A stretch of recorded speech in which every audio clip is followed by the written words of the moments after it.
నమస్కారం. ఎస్కేటీవీ న్యూస్ కి స్వాగతం. నిజం మానైజం.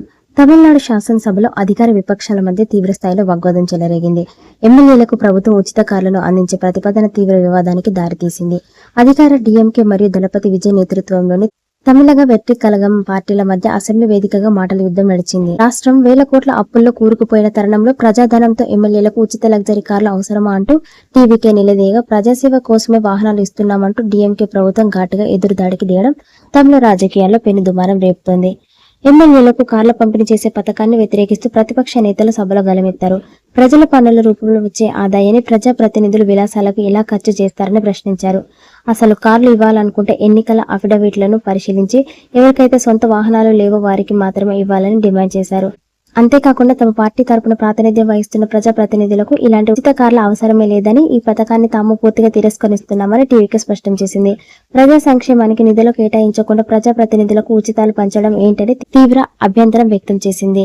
విపక్షాల విమర్శలపై అధికార పక్షం అంతే తీవ్రంగా విరుచుకుపడింది. ఎమ్మెల్యేలు తమ నియోజకవర్గాల్లో ముమ్మరంగా పర్యటించి ప్రజల సమస్యలను ఎప్పటికప్పుడు పరిష్కరించేందుకు, ప్రజాసేవను మరింత సమర్థవంతంగా చేసేందుకే వాహనాలను సమకూరుస్తున్నామని ప్రభుత్వం సమర్థించుకుంది. ఇదే సమయంలో వివాదం కాస్త వ్యక్తిగత విమర్శల వైపు వెళ్లింది.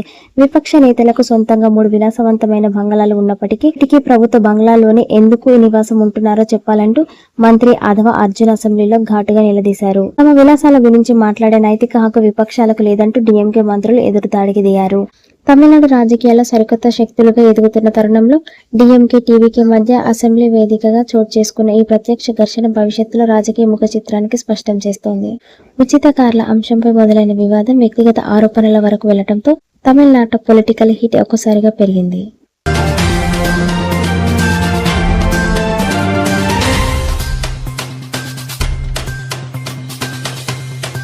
దేశ రక్షణ పరంగా అత్యంత వ్యూహాత్మక ప్రాంతమైన పశ్చిమ బెంగాల్లోని సిలిగురిలో కేంద్ర హోంమంత్రి అమిత్ షా పర్యటించారు.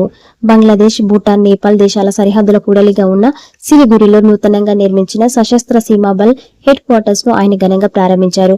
అనంతరం సరిహద్దు భద్రతా దళం ఎస్ఎస్పీ ఉన్నతాధికారులతో కలిసి సరిహద్దు రక్షణ ఏర్పాట్లపై ఉన్నత స్థాయి సమీక్ష నిర్వహించారు. దేశ సార్వభౌమత్వానికి గుండెకాయ లాంటి చికెన్ స్నెక్ ప్రాంతంలో భద్రతను పటిష్టం చేయడానికే కేంద్ర ప్రభుత్వం అత్యంత ప్రాధాన్యత ఇస్తోందని అమిత్ షా స్పష్టం చేశారు. ఈశాన్య భారతాన్ని దేశంలోని మిగిలిన ప్రాంతాలతో అనుసంధానించే ఏకైక మార్గమని సిలిగురి కారిడార్ లేదా చికెన్ స్నెక్ ప్రాంతంలో భద్రతా ఏర్పాట్లను కేంద్ర హోంశాఖ నిరంతరం పర్యవేక్షిస్తోంది.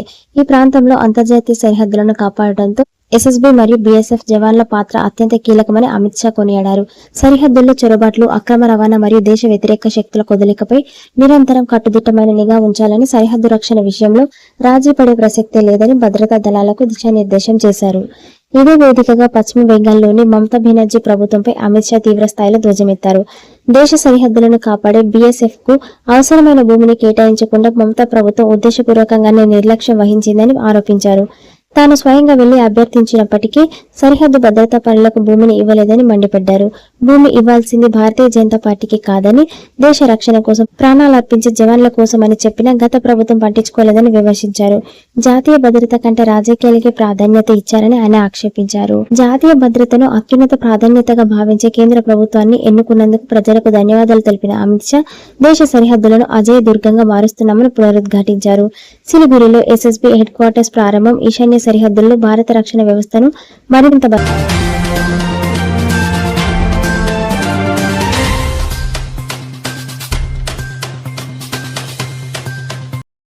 తెలుగు రాష్ట్రాల మధ్య కృష్ణా జలాల పంచాయతీ మరోసారి తీవ్ర దుమారం రేపుతోంది. ఆంధ్రప్రదేశ్ ప్రభుత్వం కృష్ణా నది నుంచి నీటిని యథేచ్ఛగా తరలించుకుపోతున్నా తెలంగాణలోని కాంగ్రెస్ ప్రభుత్వం చోద్యం చూస్తోందంటూ బీఆర్ఎస్ ఎమ్మెల్యే, మాజీ మంత్రి గుంటగండ్ల జగదీష్ రెడ్డి నిప్పులు చెరిగారు. రైతుల సాగునీటి హక్కులను కాపాడటంతో రేవంత్ రెడ్డి ప్రభుత్వం ఘోరంగా విఫలమైందని ఆయన ఆరోపించారు. ప్రభుత్వ అసమర్థతను కప్పిపుచ్చుకోవడానికి, ప్రజా సమస్యల నుంచి ప్రజల దృష్టిని మళ్లించేందుకే యాగాల పేరుతో సరికొత్త డ్రామాలకు తెరలేపని తీవ్ర విమర్శలు గుప్పించారు. పోతిరెడ్డిపాడు హెడ్ రెగ్యులేటర్ ద్వారా ఏపీ ప్రభుత్వం ఏకంగా 140 టీఎంసీల కృష్ణా జలాలను తరలించుకుపోతుంటే రాష్ట్ర మంత్రులు, అధికార యంత్రాంగం ఏం చేస్తున్నారని జగదీష్ రెడ్డి సూటిగా ప్రశ్నించారు. మన కళ్ల ముందే మన హక్కుగా రావాల్సిన నీళ్లు తరలిపోతున్నా ప్రభుత్వం ఎందుకు నోరు మెదపటం లేదని నిలదీశారు. నాగార్జున సాగర్ ప్రాజెక్టులో ప్రస్తుతం 532 అడుగుల మేర పుష్కలంగా నీటి మట్టం ఉందని గుర్తు చేశారు. కాలువ గేట్లు ఎత్తి రైతులకు బ్రహ్మాండంగా సాగునీరు విడుదల చేసే అవకాశం ఉన్నప్పటికీ ప్రభుత్వం కావాలనే నీటిని విడుదల చేయకుండా రైతులను తీవ్రంగా ఇబ్బందులకు గురి గురి చేస్తోందని మండిపడ్డారు. ఇదే సమయంలో నల్గొండ జిల్లాకు చెందిన మంత్రుల ఉత్తమ్ కుమార్ రెడ్డి, కోమటిరెడ్డి వెంకటరెడ్డిలను లక్ష్యంగా చేసుకుని జగదీష్ రెడ్డి తీవ్రస్థాయిలో ధ్వజమెత్తారు. జిల్లా రైతాంగం నీళ్ల కోసం అల్లాడుతుంటే మంత్రులు ఇద్దరు మొద్దు నిద్రపోతున్నారని విమర్శించారు. నీటి సమస్యలపై మాట్లాడితే ఎక్కడ ముఖ్యమంత్రి రేవంత్ రెడ్డి తమ పదవులు ఊడగొడతారోనన్న భయంతో ఆత్మవంచన చేసుకుంటూ సీఎంకు లొంగిపోయి బతుకుతున్నారని తీవ్ర వ్యాఖ్యలు చేశారు. రైతులకు సాగునీరు ఇచ్చే చేతకాక ఇతడు పంటలు వేసుకోండి అంటూ దారిన పోయి దానయ్యలా ఉచిత సలహాలు ఇచ్చి తప్పించుకుంటున్నారని ఎద్దేవా చేశారు. రైతుల ప్రయోజనాలను తాకట్టు పెట్టి పాలన సాగిస్తున్న కాంగ్రెస్ ప్రభుత్వానికి తెలంగాణ రైతాంగం తగిన బుద్ధి చెబుతుందని జగదీష్ రెడ్డి హెచ్చరించారు. తక్షణమే నాగార్జున సాగర్ ఎడమ కాలువకు నీటిని విడుదల చేసి ఆయకట్టు పంటలను కాపాడాలని డిమాండ్ చేశారు. కృష్ణా జలాల కేటాయింపులు మరియు నాగార్జున సాగర్ నీటి విడుదలపై బీఆర్ఎస్ చేస్తున్న ఈ తీవ్ర ఆరోపణలపై ప్రభుత్వం ఎలా స్పందిస్తుందో చూడాలి.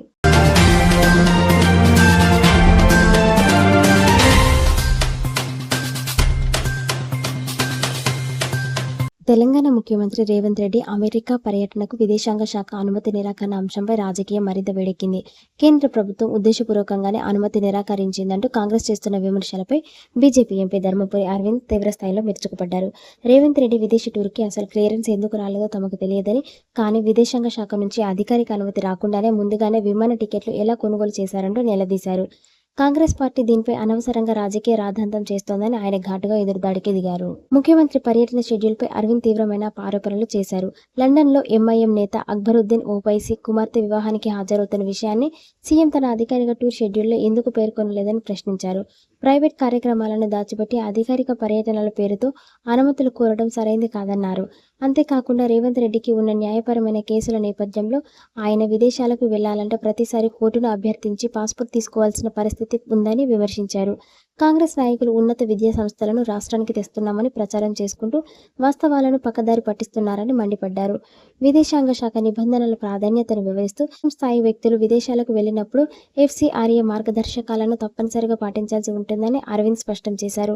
విదేశాల్లో బస, హోటల్ బిల్లులు, రవాణా, భోజన ఖర్చులు ఎవరు భరిస్తున్నారు? అవి జార్జ్ సోరస్ నిధులు సమకూర్చిన సంస్థలా లేక భారత్కు వ్యతిరేకంగా పనిచేసే సంస్థలా అనే అంశాలను కేంద్రం సమగ్రంగా పరిశీలిస్తుందని గుర్తు చేశారు. మంత్రితో వెళ్లాల్సిన అధికారుల ప్రతినిధి బృందానికి అమెరికాలో సమావేశాలు, పెట్టుబడుల ఒప్పందాలు చేసుకునేందుకు అనుమతి లభించిందని, కేవలం ముఖ్యమంత్రికి మాత్రమే నిరాకరించడం చాలా తీవ్రమైన విషయమని పేర్కొన్నారు.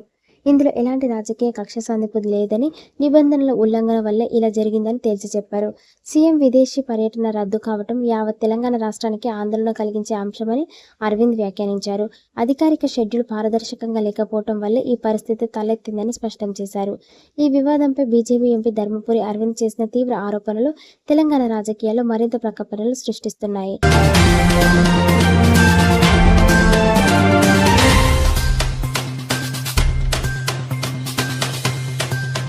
దేశ రాజధాని ఢిల్లీ వేదికగా లోక్సభ ప్రతిపక్ష నేత రాహుల్ గాంధీ చేపట్టిన సుదీర్ఘ పోరాటం ఎట్టకేలకు ఫలించింది. విద్యార్థుల ఆందోళన వేళ పోలీస్ పెల్లెట్ గన్ ప్రయోగంలో తీవ్రంగా గాయపడి గంటి చూపు కోల్పోయిన 19 ఏళ్ల యువకుడు సాహిల్ లోచబ్కు న్యాయం చేయాలంటూ రాహుల్ గాంధీ చేపట్టిన పోరాటానికి ఢిల్లీ పోలీసులు దిగివచ్చారు. సంసద్ మార్గ్ పోలీస్ స్టేషన్ ఆవరణలోనే బాధితుడు కుటుంబంతో కలిసి ఏకదాటిగా దాదాపు 8 గంటల పాటు బైఠాయించిన భీష్మించుకు కూర్చోవడంతో తీవ్ర నాటకీయ పరిణామాల అనంతరం పోలీసులు గుర్తు తెలియని వ్యక్తులపై ఎఫ్ఐఆర్ నమోదు చేశారు. ఉదయం 11:30 ప్రాంతంలో బాధితుడు సాహిల్, అతని తల్లి జ్యోతి, తండ్రి దీపక్లతో కలిసి రాహుల్ గాంధీ సంసద్ మార్గ్ పోలీస్ స్టేషన్ కు చేరుకున్నాడు. బాధితుడి శరీరంలో కంటి వద్ద పెల్లెట్ గుర్తులు స్పష్టంగా కనిపిస్తున్నప్పటికీ పోలీసుల ఫిర్యాదును స్వీకరించడానికి, కేసు నమోదు చేయడానికి నిరాకరించారు.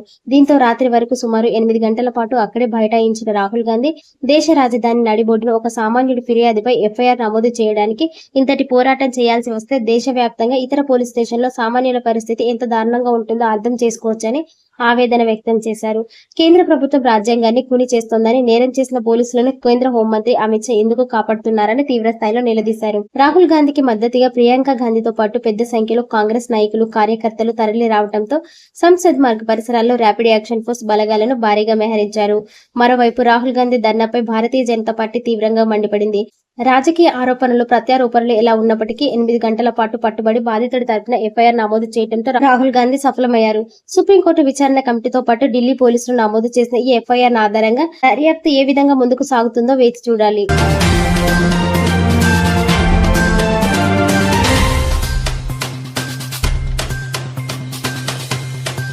గుంటూరు జిల్లాలోని ప్రసిద్ధ పుణ్యక్షేత్రం పెద్ద కాకాని మల్లేశ్వర స్వామి దేవస్థానంలో భ్రమరాంబిక అమ్మవారి ఆభరణాల చోరీ వ్యవహారం తీవ్ర కలకలం రేపుతోంది.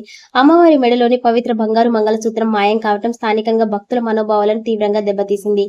వారం రోజుల క్రితమే అమ్మవారి మంగళసూత్రం చోరీకి గురైనప్పటికీ ఆలయ అధికారులు, పాలక వర్గం ఈ విషయాన్ని అత్యంత గోప్యంగా ఉంచడంపై అనుమానాలు వ్యక్తమవుతున్నాయి. భక్తుల నుంచి తీవ్ర ఆగ్రహం వ్యక్తమవడంతో ఈ అంశం కాస్త తీవ్ర రాజకీయ దుమారానికి దారితీసింది. అమ్మవారి బంగారు మంగళసూత్రం మాయం కావడంపై వైఎస్ఆర్ కాంగ్రెస్ పార్టీ శ్రేణులు బగ్గుమన్నాయి.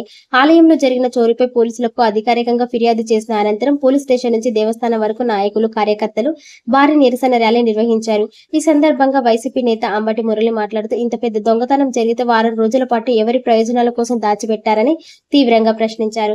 ఈ నెల 19వ తేదీనే పోలీసులకు లిఖితపూర్వకంగా ఫిర్యాదు చేసిన వెంటనే కేసు నమోదు చేసి దర్యాప్తు ఎందుకు ప్రారంభించలేదని నిలదీశారు. దీని వెనుక ఏవైనా రాజకీయ శక్తుల హస్తం ఉందా? గతంలో కూడా ఇలాంటి దొంగతనాలు జరిగాయా అని అధికారులు సమాధానం చెప్పాలని డిమాండ్ చేశారు. ఈ మొత్తం వ్యవహారంలో స్థానిక పొన్నూరు ఎమ్మెల్యే ధూళిపాళ్ల నరేంద్ర కుమార్ ఎందుకు మౌనం వహిస్తున్నారని వైసీపీ నేతలు ధ్వజమెత్తారు. స్థానిక శాసనసభ్యుడిగా నియోజకవర్గంలో ఇంతటి దారుణం జరిగితే ఎందుకు స్పందించడం లేదని ప్రశ్నించారు. దేవస్థానంలో ఉన్న బంగారు ఆభరణాలు, హుండీ ద్వారా వచ్చిన కానుకల లెక్కలపై వెంటనే స్వతంత్ర దర్యాప్తు జరపాలని డిమాండ్ చేశారు. కంచి కామకోటి పీఠం ఆధ్వర్యంలో లేదా స్వతంత్ర నిపుణుల కమిటీతో ఆలయ ఆభరణాలపై సమగ్ర లీగల్ ఆడిట్ చేయించి భక్తులకు వాస్తవాలు తెలిసేలా తక్షణమే శ్వేతపత్రం విడుదల చేయాలని కోరారు. ప్రభుత్వం, దేవాదాయ శాఖ మరియు పోలీసు ఉన్నతాధికారులు తక్షణమే స్పందించి అసలైన దోషులను పట్టుకుని కఠినంగా శిక్షించకపోతే భక్తుల తరపున ఆలయం ముందే ఆమరణ నిరాహార దీక్షకు దిగుతామని అంబటి మురళి హెచ్చరించారు. పుణ్యక్షేత్రంలో చోరీ ఘటన ప్రస్తుతం పాలక, ప్రతిపక్షాల మధ్య తీవ్ర మాటల యుద్ధానికి కారణమైంది. ప్రభుత్వం ఈ ఆరోపణలపై ఎలాంటి విచారణ ఆదేశిస్తుందో వేచి చూడాలి.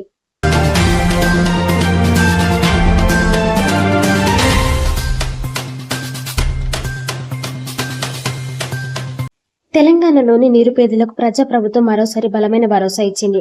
రాష్ట్రంలో సొంతింటి కళ నేర్చుకోవాలనుకుంటున్న అర్హులైన ప్రతి ఒక్కరికి ఇందిరమ్మ ఇల్లు నిర్మించి ఇచ్చి తీరుతామని రెవెన్యూ, గృహ నిర్మాణ శాఖ మంత్రి పొంగులేటి శ్రీనివాస్ రెడ్డి స్పష్టం చేశారు. ఇళ్ల కేటాయింపు విషయంలో పేదలెవరూ ఎలాంటి ఆందోళన చెందాల్సిన అవసరం లేదని పూర్తి పారదర్శకతతో అర్హులైన ప్రతి కుటుంబానికి ఇల్లు మంజూరు చేస్తామని హామీ ఇచ్చారు. నిజామాబాద్, జగిత్యాల జిల్లాలో సుడిగాలి పర్యటన చేసిన మంత్రి పొంగులేటి పలు అభివృద్ధి పనులను పరిశీలించి అధికారులకు కీలక ఆదేశాలు జారీ చేశారు. నిజామాబాద్ జిల్లా ఆర్మూర్ మండలం అంకాపూర్ శివారులో సుమారు 200 కోట్ల రూపాయల వ్యయంతో ప్రతిష్టాత్మకంగా నిర్మిస్తున్న ఇంటిగ్రేటెడ్ స్కూల్ మరియు డబుల్ బెడ్రూమ్ ఇళ్లను మంత్రి పొంగులేటి స్వయంగా పరిశీలించారు. నిర్మాణ పనుల్లో నాణ్యత ప్రమాణాలు పాటిస్తూ వేగవంతంగా పూర్తి చేయాలని సంబంధిత అధికారులను ఆదేశించారు. అనంతరం జగిత్యాల జిల్లా దరూర్ క్యాంప్ లో పర్యటించిన ఆయన మరో మంత్రి అడ్లూరి లక్ష్మణ్ కుమార్ తో కలిసి పలు అభివృద్ధి పనులకు శంకుస్థాపన చేశారు. నూకపల్లిలోని 2 పడక గదుల ఇళ్లను పరిశీలించి లబ్ధిదారులకు మంజూరు పత్రాలతో పాటు నూతన వస్త్రాలను అందజేసి అభినందనలు తెలిపారు. ఈ సందర్భంగా మంత్రి పొంగిలేటి మాట్లాడుతూ ఇందిరమ్మ రాజ్యంలో ఇళ్ల మంజూరులో ఎలాంటి వివక్ష ఉండబోదని తేల్చి చెప్పారు. దరఖాస్తుదారుల కులం, మతం లేదా వారు ఏ రాజకీయ పార్టీకి చెందిన వారనే విషయాలను అసలు పరిగణలోకి తీసుకోమని, నిరుపేద అయి ఉంటే చాలు వారికి ఇల్లు దక్కుతుందని స్పష్టం చేశారు. గతంలో దరఖాస్తు చేసుకొని కూడా ఇల్లు రాని పేదల కోసం త్వరలోనే మరోసారి పేపర్ నోటిఫికేషన్ విడుదల చేసి దరఖాస్తుకు 10 రోజుల గడువు ఇవ్వాలని హౌసింగ్ బోర్డు మరియు జిల్లా కలెక్టర్ ను ఆదేశించారు. వచ్చిన దరఖాస్తులను క్షేత్రస్థాయిలో రీవెరిఫై చేసి నిజమైన అర్హులకు మొదటి ప్రాధాన్యత కింద కేటాయించాలని ఆదేశించారు. రాష్ట్ర వ్యాప్తంగా సొంతింటి కళ కోసం ఎదురు చూస్తున్న లక్షలాది మంది నిరుపేదలకు మంత్రి పొంగులేటి చేసిన ఈ ప్రకటన కొత్త ఆశలను చిగురింపజేస్తుంది. మరోసారి దరఖాస్తు చేసుకునే అవకాశం కల్పించడం ద్వారా నిజమైన అర్హులకు న్యాయం జరుగుతుందని ప్రభుత్వం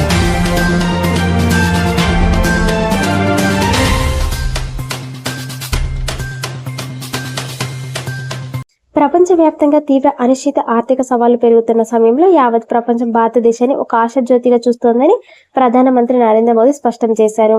దేశ రాజధాని ఢిల్లీలో నిర్వహించిన ప్రతిష్టాత్మక వరల్డ్ లీడర్స్ ఫోరం సదస్సులో ప్రధాని ముఖ్య అతిథిగా పాల్గొని ప్రసంగించారు. గ్లోబల్ మార్కెట్లు ఒడిదొడుకులు ఎదుర్కొంటున్న ప్రస్తుత తరుణంలో బలమైన ఆర్థిక పునాదులతో భారత్ ప్రపంచానికి మార్గదర్శకంగా నిలుస్తోందని వెల్లడించారు. ఈ ప్రసంగంలో అంతర్జాతీయ పరిణామాలు, భారత ఆర్థిక వృద్ధి వేగం మరియు సంస్కరణల అమలుపై ఆయన కీలక వ్యాఖ్యలు చేశారు. భారతదేశం సాధించిన చారిత్రాత్మక విజయాలను వివరిస్తూ గత 10 నుంచి 12 ఏళ్ల కాలంలో దేశంలో దాదాపు 25 కోట్ల మంది ప్రజలను పేదరికం నుంచి విజయవంతంగా బయటకు తీసుకొచ్చామని ప్రధాని మోదీ సగర్వంగా ప్రకటించారు. ఇది భారత సంక్షేమ ఆర్థిక విధానాల విజయానికి నిదర్శనమని పేర్కొన్నారు. జాతీయ ద్రవ్యనిధి అంచనాల ప్రకారం రాబోయే 5 ఏళ్లలో కూడా ప్రపంచంలోనే అత్యంత వేగంగా అభివృద్ధి చెందుతున్న ప్రధాన ఆర్థిక వ్యవస్థగా భారత్ తన ప్రస్థానాన్ని కొనసాగిస్తుందని తెలిపారు. త్వరలోనే ప్రపంచంలోనే మూడో అతిపెద్ద ఆర్థిక వ్యవస్థగా భారత్ అవతరించబోతోందని ఆయన ధీమా వ్యక్తం చేశారు. అంతర్జాతీయంగా పెరుగుతున్న విభేదాలు, సవాళ్లపై ప్రధాని మోదీ ఆందోళన వ్యక్తం చేశారు. ప్రస్తుతం ప్రపంచంలో సహజ వనరులను ఆయుధాలుగా మలుచుకోవడం మరియు దేశాల మధ్య పరస్పర అపనమ్మకం పెరిగిపోవడం ఆందోళన కలిగిస్తోందన్నారు. ఇలాంటి ప్రతికూల పరిస్థితుల్లో కూడా ప్రతి దేశ భవిష్యత్తు పరస్పర ముడిపడి ఉందని గుర్తు చేశారు. ఒకే భూమి, ఒకే కుటుంబం, ఒకే భవిష్యత్తు అనే స్ఫూర్తితో భారత్ ముందుకు సాగుతోందని, తమ ప్రభుత్వం తీసుకుంటున్న సంస్కరణలు ఏదో ఒత్తిడి వల్ల చేస్తున్నవి కావని, దేశాభివృద్ధికి కట్టుబడి చేస్తున్నవని స్పష్టం చేశారు. తయారీ రంగం, వ్యవసాయం, సాంకేతిక ఆవిష్కరణలు, గ్రీన్ ఎకనామీ వంటి కీలక రంగాలపై భారత్ ప్రత్యేక దృష్టి సాధించిందని ప్రధాని మోదీ వివరించారు. అంతర్జాతీయ అనిశ్చితి వేళ భారత్ చూపిస్తున్న ఆర్థిక నిలకడ ప్రపంచ నాయకులను విశేషంగా ఆకర్షిస్తోంది. వరల్డ్ లీడర్ ఫోరంలో ప్రధాని చేసిన ఈ కీలక వ్యాఖ్యలు ప్రపంచ వేదికపై